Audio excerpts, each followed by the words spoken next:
Greetings. I wanted to provide a little update and tip from my very last upload, actually, where I talked about being a little plant surgeon.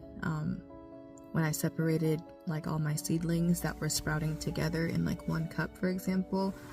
If you're gonna do something like that, I highly urge you to exercise extra caution and extra care in how you handle the seedlings, because at such a stage in their life they're very delicate.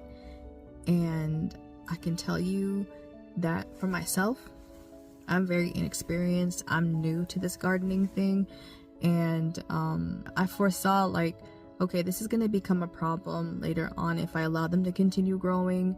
Or let's say I just put like each little bio cup in its own like respective like bigger cup, right? But still let them grow together, then their roots are really going to be entangled even more so than what they were when I actually separated them. So yes, please be careful in how you handle the roots, how you handle the dirt, how you handle the stems, the plants themselves, because you want to reduce the amount of shock that is dealt to the plant to give them a fighting chance. I know a lot of YouTubers, a lot of gardeners in general, when you are sowing for the first time, I know a lot of them do advise to sow multiple seeds in one area. That way you increase the likelihood of you getting something that actually germinates and actually, sprouts forth. And in that, there's like a little bit of a divide there. Some people, when they do that, and let's say they get like maybe 2 or 3 sprouts that come up from it, right? Some of them cut away the extra sprouts and they leave one plant to go to fruition. That's the goal, to go to fruition. Whereas some other people, they if they get like 2 or 3 or 4 or 5 plants or sproutlings from the same cup, if you will, they will give each and every one of those little sprouts a chance to go to fruition. I was in the latter camp, in wanting to see all my plants thrive, see all my plants grow. And yeah, that's how I came to have the little dilemma that I ran into. I really should have documented it, because I thought, just document your stuff. Just document it. I mean, it's useful for me.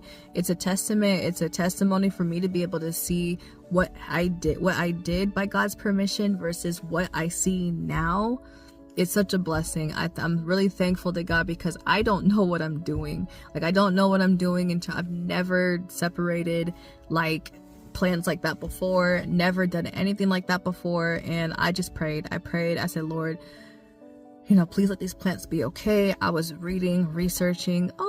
Even if the plants seem to be okay, they could just be, utilizing their remaining resources, their remaining reserves. And, later on you might see the effects of, the damage later on. And that had me worried. I actually felt like, you know what? I don't know what it's gonna do. I don't know what's gonna happen. We'll just have to wait and see. I prayed, and I'm so thankful that I see my plants continuing to thrive. All by His permission, all by God's permission. But I was fearful, especially for that little broccoli, because that was my best broccoli seedling that I had out of all 4 of them, and that's the one that I damaged the most. So part of what I told myself and shared in one of the uploads is that, I definitely need to have a little bit of grace.